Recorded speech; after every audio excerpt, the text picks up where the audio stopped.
Mana, quem lembra da primeira semana, da primeira formação aí? Alguém chuta? Você é filho.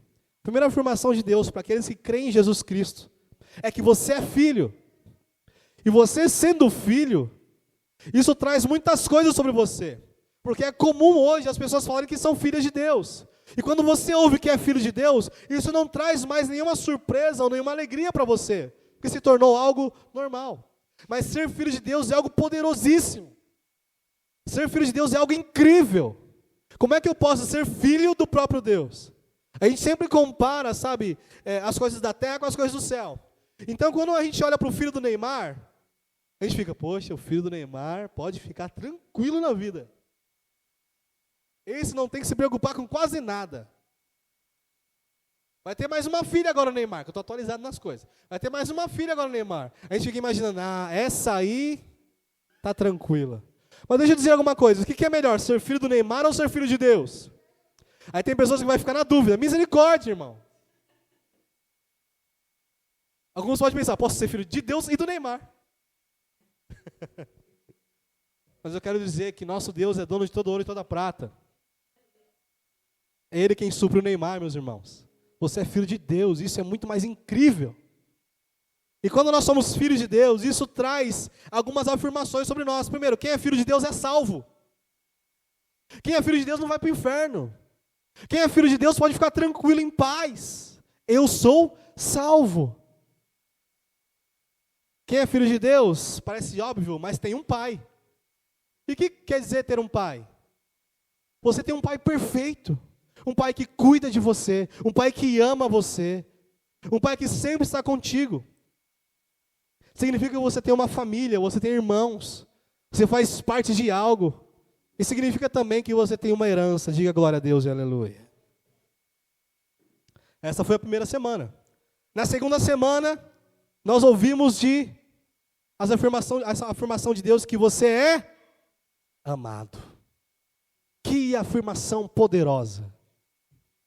Porque quando alguém fala para você, Jesus te ama, Deus te ama, isso traz a maior transformação na vida de um ser humano. A minha maior transformação não é quando eu fui curado pelo poder de Deus, ou quando eu vi um milagre acontecendo. A minha maior transformação aconteceu quando eu senti esse amor no meu peito. A maior transformação na vida de um ser humano é quando ele entende e sente esse amor de uma forma totalmente sobrenatural. Deus ama você. Você pode se olhar no espelho e pode dizer, eu nunca mais vou me sentir não amado. Vou ser não amado.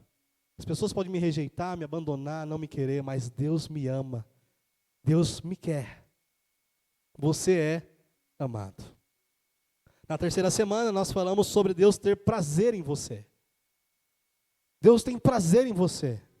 Deus olha para você assim como um pai olha para o seu filho que está dormindo. Ele olha e sorri. Olha lá. É um simples prazer porque ele é filho. É claro que Deus tem prazer em algumas coisas que nós fazemos. Deus tem prazer na sua obediência, Deus tem prazer na sua santidade, Deus tem prazer na sua adoração, Deus tem prazer na sua devoção, no seu zelo, Deus tem prazer em um monte de coisas que nós fazemos, assim como Ele também não tem prazer em algumas coisas que nós fazemos. Mas eu quero dizer que Deus tem prazer em você, porque você é filho. Então você não precisa andar, sabe, com um julgamento sobre as suas costas, sempre pensando que está devendo alguma coisa, que poderia mais, que poderia orar mais, que poderia jejuar mais, que poderia ir mais para o culto, poderia ter mais compromisso, poderia... Calma! Deus tem prazer em você. Deixa esse prazer moldar o teu coração. Deixa esse amor moldar o teu coração. Na última semana, no último culto, nós ouvimos que Deus tem uma aliança conosco. Diga glória a Deus. Deus tem uma aliança com você. É mais uma afirmação da Bíblia a seu respeito. E essa aliança é inquebrável. As alianças elas sempre são feitas por duas partes ou mais, onde elas têm os seus deveres a serem cumpridos. E toda aliança ela tem um objetivo. Faz aliança para algo ser alcançado. E no caso, as partes envolvidas na aliança que Deus tem com você é Ele e Ele mesmo. Como assim, Fernando? Deus tem uma aliança com você de te amar eternamente, de te perdoar para sempre. Deus tem uma aliança eterna com você que é inquebrável. E sabe por que Ele decidiu fazer essa aliança? Porque Cristo correspondeu à aliança. E em Cristo, todos somos aqui correspondentes à aliança de Deus. E é por isso que ela é inquebrável. A aliança de Deus Pai com Deus Filho, que está sobre todos nós. A nova aliança, digam glória a Deus. E hoje nós temos mais uma afirmação ao seu respeito. E antes de irmos para ela, eu sempre leio Romanos 10:17, que diz assim: consequentemente, a fé vem por ouvir a mensagem. E a mensagem é ouvida mediante a palavra de Cristo. A fé vem por ouvir a palavra, vem por ouvir o Evangelho. Então, quando nós ouvimos as coisas, nós começamos a acreditar em algumas coisas. E a fé em Jesus Cristo é por ouvir a mensagem de Jesus Cristo. E temos que ter cuidado no que nós ouvimos. Irmãos, existem tantas religiões, inclusive a evangélica.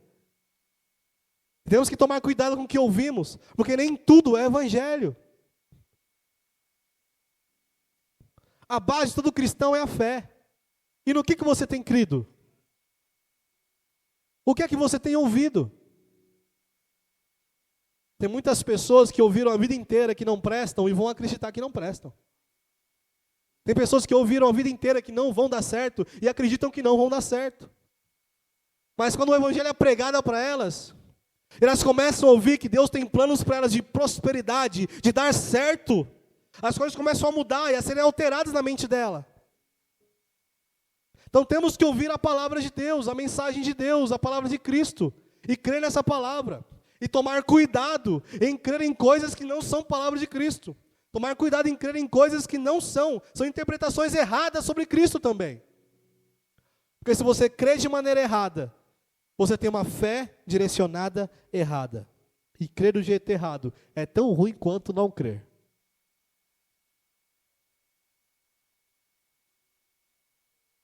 E a mensagem de hoje é uma afirmação de Deus sobre a sua vida. E quando eu falar, por favor, não desfaleça. Porque não temos novidades. Obrigado. A afirmação que Deus tem para você é que você tem um propósito. Vou ouvir uma palavra de propósito de novo, Fernando. Da mesma forma que você ouviu de novo que você é filho, que você ouviu de novo que você é amado, porque de novo você sempre esquece. De novo você não vive como tivesse crido nessa palavra. Então Deus vem de novo e fala: você tem um propósito. Você não nasceu por acaso. Desculpa, Ney, que eu sempre falo para você. Minha irmã, gente. Meu filho mais velho foi planejado pela minha mãe. Ela foi uma surpresa. Ela fala que é surpresa, olha que lindo. O jeito de falar, nossa, eu não esperava. Brincadeira. Mas você foi planejado por Deus. Você não nasceu por acaso. Talvez você pode ter sido uma surpresa para os seus pais, mas para Deus, você nunca foi surpresa. Você não é uma junção de circunstâncias e coincidências. Você foi projetado, você foi planejado. Você foi criado cheio de detalhes e características. Não existe ninguém igual a você.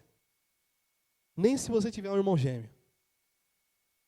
Não existe ninguém que te substitua. Não existe ninguém melhor nem pior que você. Porque você é diferente de tudo o que já foi criado. Não existiu antes alguém igual a você e não vai existir depois ninguém igual a você. Você é único. Mas não é que você é o alecrim dourado que nasceu no campo sem ser semeado. Não é que você é o centro do coração de Deus. Não é isso. É porque o irmão que está do seu lado também é único. Não é só você que é a última bolacha do pacote. Todo mundo é a última bolacha do pacote. Somos um grande saco de bolachas. Brincadeira, gente. Você é único. Em Provérbios 16:4, na parte A diz: o Senhor fez todas as coisas para determinados fins. Tudo que existe foi criado para um determinado fim, para um determinado objetivo. Irmãos, eu não sei você, mas eu odeio mosquito. Odeio pernilongo. Alguém mais odeia pernilongo? E ele só existe para um determinado fim. E eu acho que é me fazer raiva. Mas eles existem para um determinado fim. Assim como a barata que você odeia, Cláudia. Existe para um determinado fim. Assim como o grilo, mãe, que você odeia, existe para um determinado fim. Todas as coisas foram criadas para um determinado fim, inclusive você. Diga assim comigo: eu não nasci por acaso. Abra sua Bíblia em Salmos 139, 13. Salmos, capítulo 139, versículo 13.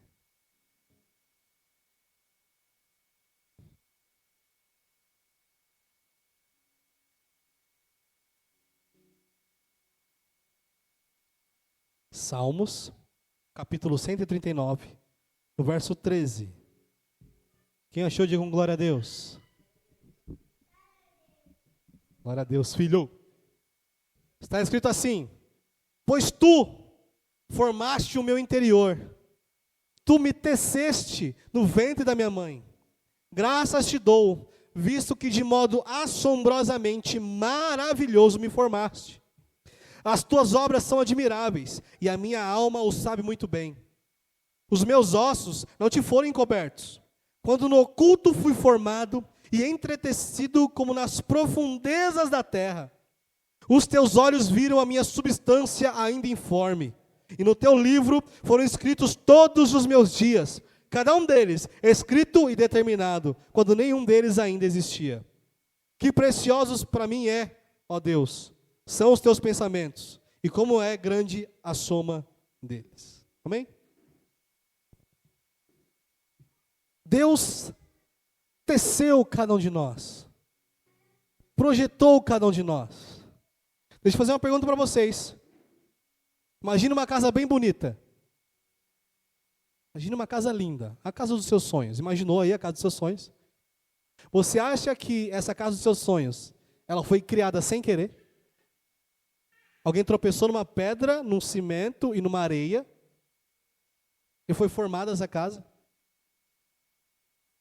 Uma casa em toda a sua complexidade e engenharia, ela teve que ser planejada. Quanto mais nós, muito mais complexos do que uma casa. Deus teceu você e cada característica e detalhe seu. E isso não foi por acaso. Deus fez você para um propósito.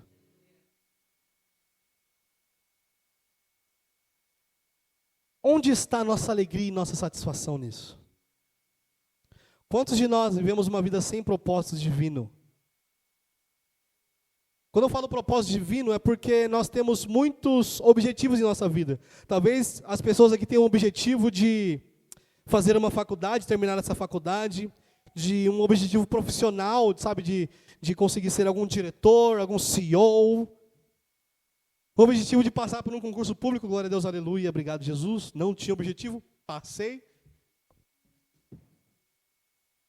E buscamos objetivos e sonhos na nossa vida. E sabe, colocamos nossa força, nossos dias, nossa virtude toda nisso. Só que é incrível que esses sonhos terrenos, os objetivos comuns, são muito importantes conseguirmos. Não desvalorizo isso. Mas e o propósito divino? E o sonho de Deus para você? Devemos buscar nos formar? Devemos buscar um sucesso profissional? Buscar, sei lá, uma família? Buscar ter um carro, uma casa? Por que não? Tudo isso tem o seu valor. Mas quais são os sonhos e propósitos e objetivos de Deus para a sua vida?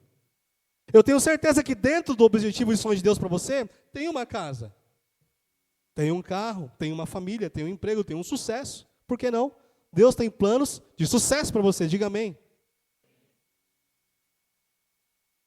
Mas se nós só buscarmos o sucesso nesse mundo, nunca estaremos satisfeitos. Se só buscarmos os objetivos comuns nesse mundo, que qualquer pessoa, cristão ou não, busca também, não seremos felizes, alegres e satisfeitos. Quantas pessoas milionárias, bilionárias não entram em depressão? Quantas pessoas, sabe, é incrível que esse dado, ele continua sendo verdadeiro, que no Japão é, acho que, um dos países mais bem-sucedidos e onde há mais suicídios. Aí você fica, mas não faz sentido. Faz sentido.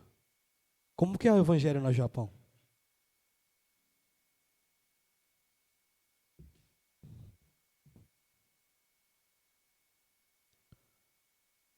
Muitas vezes estamos sobrecarregados com as coisas da terra e esquecemos as coisas que são do alto.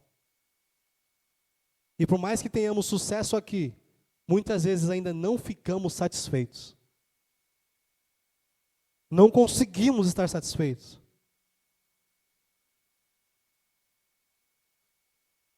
Deus te criou para ser feliz, alegre, contente, satisfeito. Mas tudo isso nele. Sem Ele não há alegria. Sem Ele não há satisfação. Tudo aqui é passageiro. Deus, Ele quer que nós tenhamos momentos felizes, alegres. Porém, mais do que os momentos, Ele quer que a alegria faça parte de nós. Que você seja uma pessoa alegre, mesmo em meio a sofrimentos.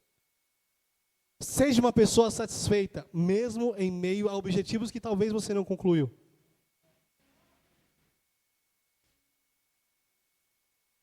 Porque é certo uma coisa, nós vamos mais errar do que acertar nessa vida. Nós vamos falhar mais vezes do que vamos ter acertos. Isso é um fato. E se só ficarmos olhando para as coisas dessa terra, para as coisas desse mundo, nós não vamos conseguir ter essa alegria que Deus planejou e projetou para nós. Será que não há alegria em ser filho de Deus?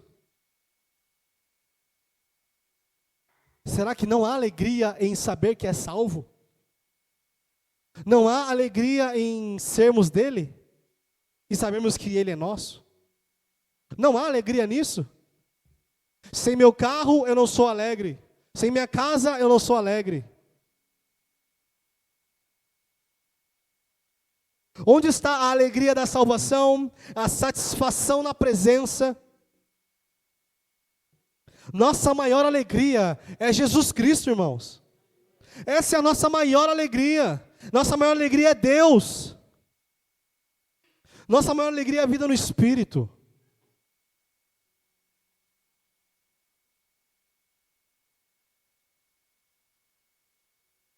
E quando agora eu vou falar sobre propósito, eu não quero que você fique pensando, Fernando, eu sei que Deus tem um propósito para mim, mas eu não sei qual é o meu propósito. Vou deixar algo bem claro aqui. As coisas que eu vou falar, os propósitos que eu vou falar aqui, são propósitos que todas as pessoas têm, sem exceção. Todas as pessoas nasceram com esse propósito aqui que eu vou falar. São propósitos que a Bíblia fala que Deus deu para todo ser humano.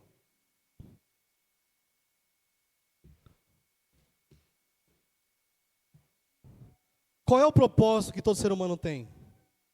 Eu já tenho um propósito, já sei que eu tenho um propósito, mas qual seria ele?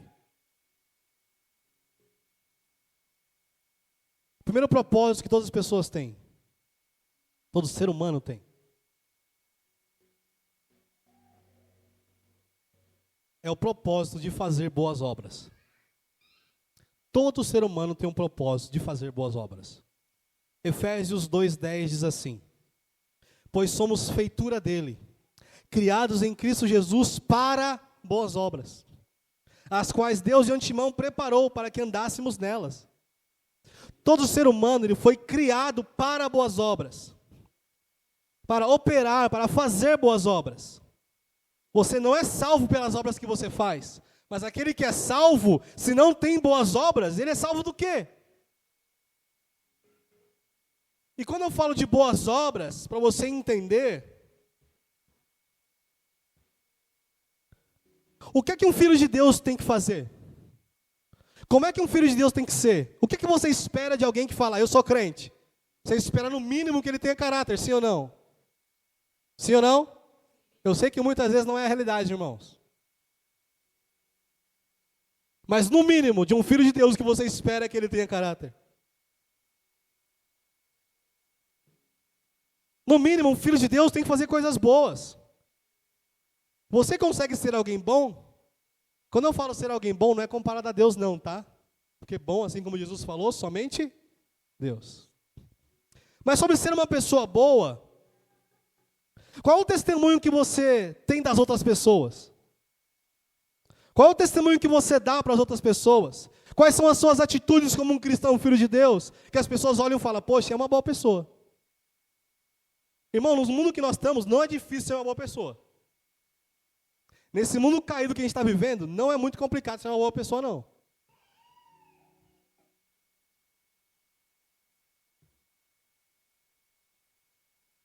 Ser uma pessoa amável, gentil, uma pessoa ajudadora, uma pessoa confiável, uma pessoa de caráter. É o mínimo que um filho de Deus tem que ter. E esse é um propósito que Deus tem na sua vida. Seja uma pessoa boa. Faça boas obras. Eu não falo só sobre caridade. Eu falo sobre amor e compaixão. Seja uma boa pessoa, irmãos.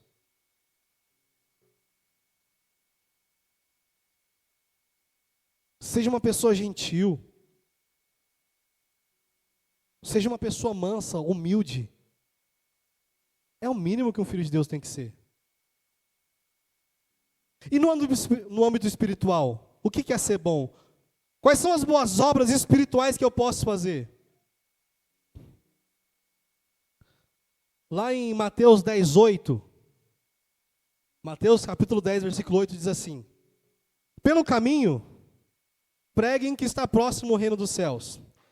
Curem os enfermos, ressuscitem os mortos, purifiquem os leprosos, expulsem demônios. Vocês receberam de graça, portanto, deem de graça. Essas são as boas obras espirituais que todos os filhos de Deus devem fazer. Ah, Fernando, mas eu não sei expulsar demônio. Você já mandou alguém embora da sua casa alguma vez? É mais ou menos isso. Sai em nome de Jesus, você só coloca em nome de Jesus.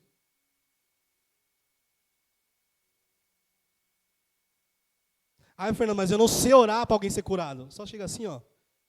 Tá com dor de cabeça? Dor de cabeça em nome de Jesus? Sai.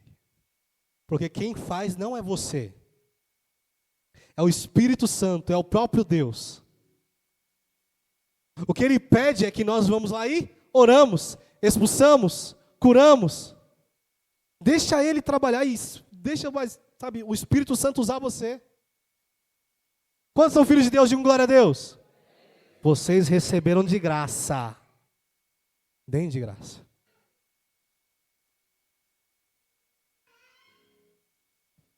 Irmão, pregar a palavra não é um favor que eu estou fazendo para ninguém. Um dia a palavra foi pregada para mim. Orar por alguém. Quando nós oramos por alguém, eu não estou fazendo um favor para ninguém. Um dia alguém orou por mim. E eu recebi de graça. O amor que Deus derramou na minha vida, eu recebi de graça. Aí Deus vai lá e fala, ore por alguém, derrame esse amor também. Ah, não. Eu não sei orar, amado. Quem sabe falar, sabe orar. Vou repetir, quem sabe falar, sabe orar.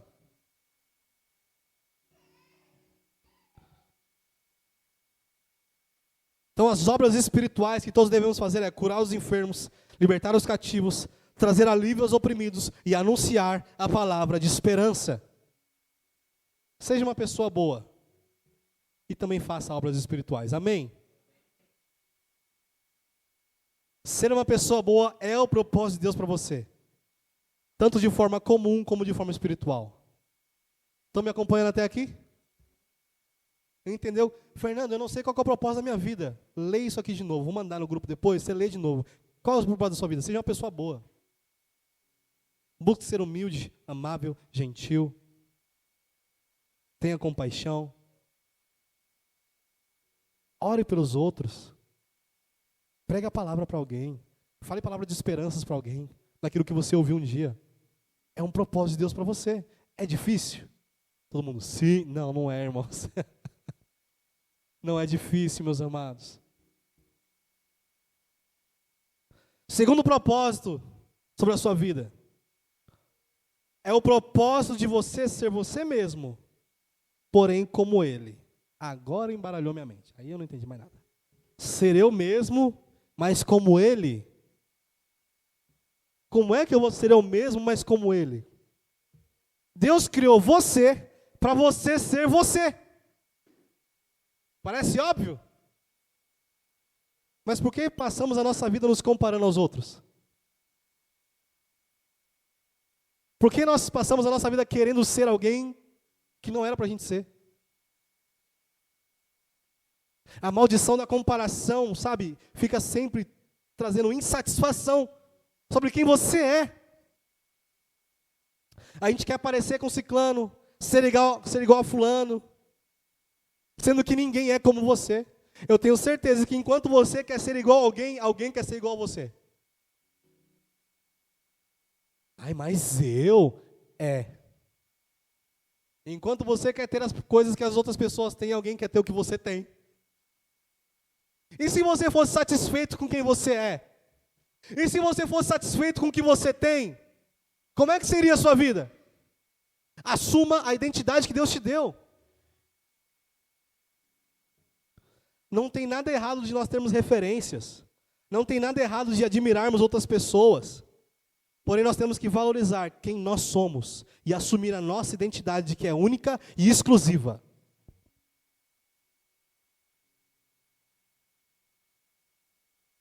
Só tem um que pode mudar você. Que não sou eu, não é o seu pastor, mas é o Espírito Santo. Esse pode falar o que você pode ou não pode fazer. Esse pode falar o que você tem ou o que você não tem que mudar. Entenda, às vezes Deus vai usar o seu pastor, sim. Deus vai usar o seu líder, sim. Tem discernimento. Mas o único que pode mudar você, quem você é o próprio Deus. Tem coisas que você sabe que tem que mudar.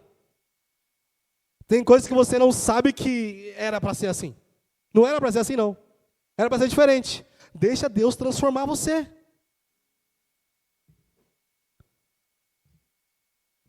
Deus, ele pode transformar e alterar a sua personalidade com as características que ele tem e colocar em você. Efésios 5:1 diz assim: portanto, sejam imitadores de Deus, como filhos amados. Quer imitar alguém? Não imita o Neymar rolando no chão. Não imita quem está dançando no TikTok. Imita Deus. Imita a Cristo. Esse é o propósito que Deus tem para você, assumir a sua identidade, mas sempre sendo transformado pelo Espírito Santo, aquilo que Ele tem que transformar em você. Terceiro propósito, que todos têm, inclusive você, propósito de salvar outras pessoas. 1 Pedro 2,9. Vocês, porém, são geração eleita, digam glória a Deus. Sacerdócio real, diga aleluia.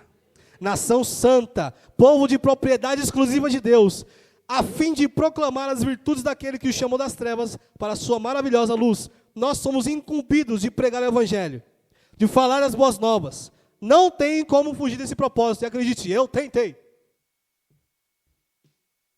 Que eu sou difícil para evangelizar. Vocês estão me vendo aqui na frente, me viram cantando, mas falar lá fora, o pastor sabe disso.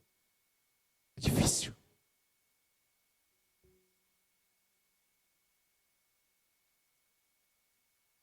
Um dos propósitos de Deus para nós é que através de nós pessoas sejam salvas. Você é uma porta de salvação para alguém. Que o evangelho seja pregado através de você. 1 Coríntios 1:21 diz: visto que na sabedoria de Deus o mundo não o conheceu por sua própria sabedoria, Deus achou por bem salvar os que creem por meio da loucura da pregação. É uma loucura, mas é a verdade. Jesus Cristo, o próprio Deus, morreu em nosso lugar. E o último propósito que Deus tem na sua vida. Alguém lembra do primeiro propósito?